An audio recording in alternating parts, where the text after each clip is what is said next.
الحمد للہ رب العالمین والصلاة والسلام علی سید الانبیاء والمرسلین اما بعد فاعوذ باللہ من الشیطان الرجیم بسم اللہ الرحمن الرحیم پڑھیے الصلاة والسلام علیک یا رسول اللہ وعلی آلک واصحابک یا حبیب اللہ الصلاة والسلام علیک یا نبی اللہ وعلی آلک واصحابک یا نور اللہ صلی اللہ تعالی علیہ وآلہ وسلم۔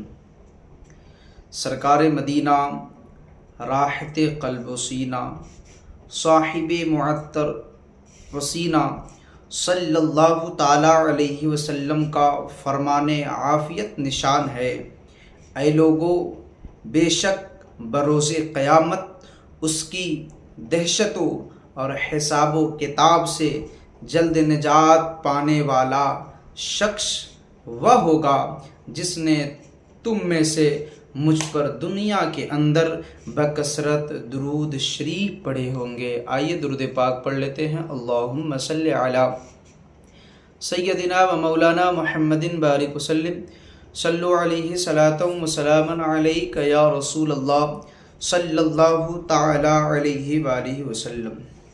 حضرت سیدنا احمد بن اسحاق رحمۃ اللہ تعالی علیہ فرماتے ہیں کہ میرا بھائی باوجود غربت رضائے الہی کی نیت سے ہر سال بقرعید میں قربانی کیا کرتا تھا۔ اس کے انتقال کے بعد میں نے ایک خواب دیکھا کہ قیامت برپا ہو گئی ہے اور لوگ اپنی اپنی قبروں سے نکل آئے ہیں۔ یکایک میرا بھائی مرحوم بھی ایک ابلق یعنی دو رنگے چتکبرے گھوڑے پر سوار نظر آیا۔ اس کے ساتھ اور بھی بہت سارے گھوڑے تھے۔ میں نے پوچھا، یا اخی ما فعل اللہ بک، یعنی اے میرے بھائی، اللہ تعالیٰ نے آپ کے ساتھ کیا معاملہ فرمایا؟ کہنے لگا، اللہ عز و جل نے مجھے بخش دیا۔ پوچھا، کس عمل کے سبب؟ کہا، ایک دن کسی غریب بڑھیا کو بنیت ثواب میں نے ایک درہم دیا تھا، وہی کام آ گیا۔ پوچھا، یہ گھوڑے کیسے ہیں؟ بولا، یہ سب میری بقرعید کی قربانیاں ہیں اور جس پر میں سوار ہوں یہ میری سب سے پہلی قربانی ہے۔ میں نے پوچھا، اب کہاں کا عزم ہے؟ کہا، جنت کا۔ یہ کہہ کر میری نظروں سے اوجھل ہو گیا۔ اللہ عز و جل کی ان پر رحمت ہو اور ان کے صدقے ہماری مغفرت ہو۔ پیارے اسلامی بھائیوں، سنا آپ نے کہ قربانی ایک شخص بخشا گیا، اس کی بخشش ہو گئی اور وہ جنت کی طرف چلا گیا۔ تو ہمیں بھی چاہیے کہ بنیت ثواب اللہ پاک کی رضا کے لیے ہمیں بھی ہر حال میں قربانی کرنے کی کوشش کرنی چاہیے۔ اللہ تبارک و تعالی ہم سبوں کو اس عظیم کار خیر کرنے کی توفیق عطا فرمائے۔ آئیے سنتے ہیں حضرت امام حسن بصری رحمت اللہ تعالی علیہ فرماتے ہیں، صفا پہاڑی پر بھی دعائیں قبول ہوتی ہے، مروہ پر بھی دعا قبول ہوتی ہے، اور ان دونوں کے درمیان کی جو جگہ ہے وہاں بھی دعا قبول ہوتی ہے۔ سبحان اللہ، کیسی شان ہے سیدہ ہاجرہ رحمت اللہ تعالی علیہا کا کہ قدم یہاں آج تو نہیں لگے، ہزاروں سال پہلے لگے تھے۔ اب تو وہاں بظاہر قدموں کے نشان بھی موجود نہیں ہیں، لیکن ذرا سوچئے یہ کیسے عظیم قدم ہیں، لگے صدیوں پہلے تھے۔ ان کی برکتیں آج تک وہاں موجود ہے۔ آج بھی وہاں کھڑے ہو کر دعا کرو، اللہ پاک پاک کی رحمت جوش میں آتی ہے اور دعا قبول ہو جاتی ہے۔ ذرا سوچنے کی بات ہے، جہاں نیک لوگوں کے قدم لگ جائیں، چاہے صدیاں گزر جائیں، بظاہر نشانات قدم مٹ جائیں، پھر بھی وہاں برکتیں موجود رہتی ہیں۔ تو سوچئے، جہاں اللہ والے خود موجود ہوں، اس مقام کی برکتوں کا عالم کیا ہوگا۔ عالمی اسلام کے ایک بہت بڑے محقق گزرے ہیں، نام ہے علامہ ذہبی رحمت اللہ تعالی علیہ۔ علم حدیث کے میدان میں ان کی یہ شان ہے کہ جس حدیث کے متعلق علامہ ذہبی فرما دیں یہ حدیث صحیح ہے، دنیا اس حدیث کو صحیح مانتی ہے۔ یعنی علامہ ذہبی کا فرمان دینی علوم میں ایک بڑا مقام رکھتا ہے۔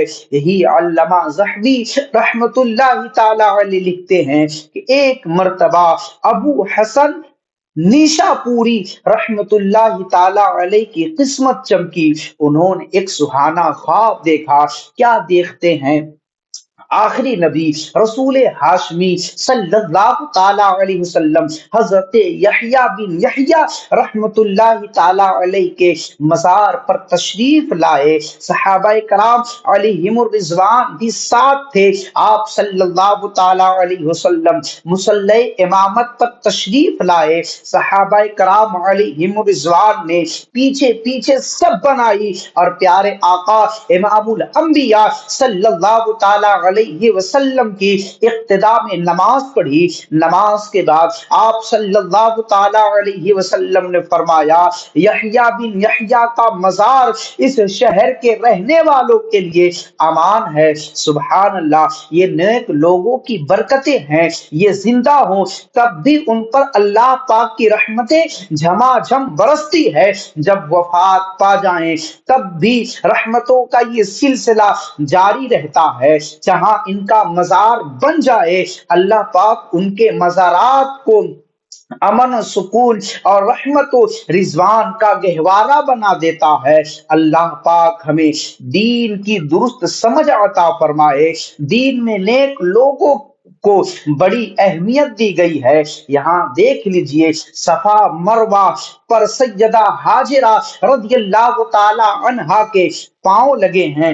اللہ پاک نے صاف فرما دیا، فمن حج البیت او اعتمر فلا جناح علیہ ان یطوف بہما وما تطوع خیرا فان اللہ شاکر علیم۔ ترجمہ کنز العرفان۔ تو جو لوگ اس گھر کا حج یا عمرہ کرے اس پر کچھ گناہ نہیں کہ ان دونوں کے چکر لگائے، اور جو کوئی اپنی طرف سے بھلائی کرے تو بے شک اللہ نیکی کا بدلہ دینے والا خبردار ہے۔ یعنی جو بھی مکے پہنچے گا، حج کرے گا یا عمرہ کی سعادت پائے گا، اس پر واجب ہے کہ سیدہ ہاجرہ رضی اللہ تعالی عنہا کی یاد مناتے ہوئے یہاں 7 چکر لازمی لگائے، ورنہ اس پر دم قربانی کرنا لازم ہوگا۔ اللہ پاک ہمیں نیک لوگوں کی برکات نصیب فرمائے، آمین بجاہ النبی الامین صلی اللہ تعالی علیہ وآلہ وسلم۔ پیارے اسلامی بھائیوں، سیدہ ہاجرہ رضی اللہ تعالی عنہا کی مبارک زندگی سے ہمیں صبر، یقین، استقامت، اللہ پاک کی رضا کی خاطر سب کچھ قربان کر ڈالنے کا جذبہ اور جانثاری کا سبق ملتا ہے۔ آپ کا عزم کیسا تھا، یقین کیسا تھا، اس کا ایک اور واقعہ سنیے اور جھومیے۔ سیدہ ہاجرہ رضی اللہ تعالی عنہا کے یہی شہزادے حضرت اسماعیل علیہ السلام، جن کے لیے آپ نے صفا مروہ کے 7 چکر لگائے، یہی شہزادے جب بڑے ہوئے، عمر مبارک 13 یا 17 سال تھی، حضرت ابراہیم علیہ السلام تشریف لائے۔ تشریف لائے، شہزادے کو تیار کیا، ساتھ لے کر مینا کی جانب روانہ ہو گئے۔ اب شیطان کو جانتا تھا کہ حضرت ابراہیم علیہ السلام ایک عظیم قربانی کے لیے تشریف لے جا رہے ہیں۔ اس نے اپنے طور پر ایک موقع غنیمت سمجھا، یہ سوچ رہا تھا کہ موقع اچھا ہے، بیٹے کو قربان کرنا کوئی آسان بات نہیں ہے، لہذا آج اگر کسی طرح اس خاندان کو حکم الہی پر عمل کرنے سے روک دوں تو میرا کام آسان ہو جائے گا۔ چنانچہ شیطان نے انتخاب کیا کہ حضرت ہاجرہ رضی اللہ تعالی عنہا کا اس نے سمجھا تھا کہ وہ عورت ہے، ماں ہے، جب سنے گی کہ بیٹے کو ذبح کیا جا رہا ہے تو جذبات سے بے قابو ہو جائے گی اور حکم الہی پر عمل کرنے میں رکاوٹ ڈال دے گی۔ مستدرک شریف کی حدیث پاک ہے۔ اب شیطان نے کیا کیا، حضرت ہاجرہ رضی اللہ تعالی عنہا کے پاس پہنچا، کہا ابراہیم علیہ السلام آپ کے بیٹے کو لے کر کہاں گئے ہیں؟ فرمایا وہ ایک کام سے گئے ہیں۔ شیطان بولا نہیں، وہ انہیں ذبح کرنے کے لیے لے گئے ہیں۔ سیدہ ہاجرہ رحمت اللہ تعالی علیہا نے فرمایا کیا کبھی کوئی ایسا باپ دیکھا ہے جو اپنے ہی بیٹے کو ذبح کر دے؟ شیطان بولا حضرت ابراہیم علیہ السلام سمجھتے ہیں یہ اللہ پاک کا حکم ہے، لہذا وہ حکم الہی پر عمل کرنے کے لیے اپنے بیٹے کو ذبح کر دیں گے۔ سیدہ ہاجرہ رضی اللہ تعالی عنہا نے جب یہ سنا تو کمال ہمت اور حوصلے کا مظاہرہ کرتے ہوئے فرمایا اگر ایسا ہے تو انہوں نے اللہ پاک کا حکم مان کر بہت اچھا کیا۔ سبحان اللہ، کیا شان ہے، کہیں تو شہزادے کی خاطر صفا مروہ کے چکر لگائی جا رہی ہے اور کہیں یہ عالم ہے کہ اللہ پاک کا حکم آ گیا ہے، لہذا اسی شہزادے کو قربان کرنے کے لیے تیار بیٹھی ہے۔ پیارے اسلامی بھائیوں، یہ جذبہ، یہ جان نثاری، اللہ پاک کے حکم پر عمل کرنے کے لیے تن من دھن کی بازی لگا ڈالنے کو تیار ہو جانا، اصل میں یہ قربانی کی حقیقت ہے۔ یہی وہ سبق ہے جو ہر سال قربانی کے ذریعے ہمیں یاد دلایا جاتا ہے۔ عید قرباں سے مقدس نہیں کوئی تقریب، عید قرباں سے مقدس نہیں کوئی تقریب، اس طرح بھولا سبق یاد دلایا گیا۔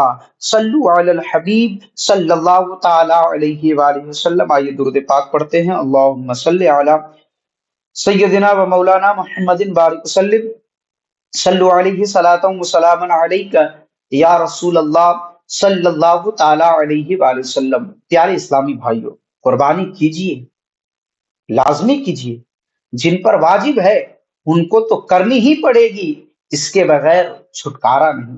مگر یہ جو اصل میں سبق ہے، جو اس قربانی کے اندر چھپا ہوا ہے، اس سبق پر بھی تو عمل ہم نے کرنا ہے۔